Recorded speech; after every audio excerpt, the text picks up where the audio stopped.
we've talked around the quarterback room. I know you wrote an article, kind of an analysis piece, because Watson probably, with his second Achilles, the thought is he's probably not going to be around at all next year. So how do they remake the room?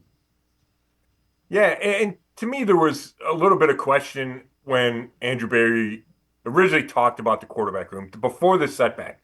It felt like the contract made it impossible to move on from Watson, so he was going to be in the room. Whether that was competing for the starting job or your number two or your number three, whatever, he was going to be part of that.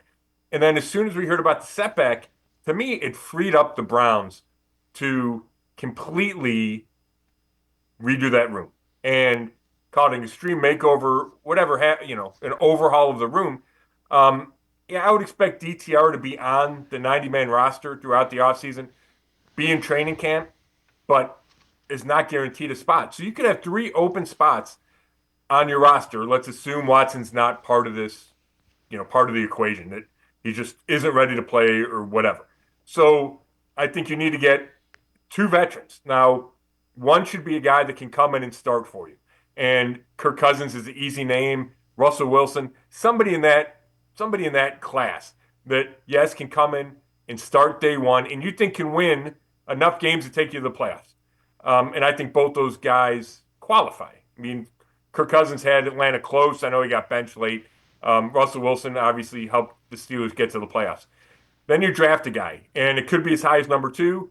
It could be at number 33. It could be in the third round. But somebody that the Browns feel good about moving forward is at least a long-term possibility. Maybe not, if you don't draft him at two, then it becomes a question mark.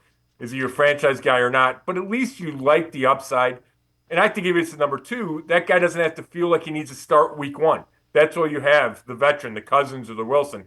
And then that third guy can be some kind of, when I say a veteran, maybe a guy that's in his third or fourth year, has been around a little bit, fits in that room. Maybe he's been a backup somewhere and you think he's got some upside.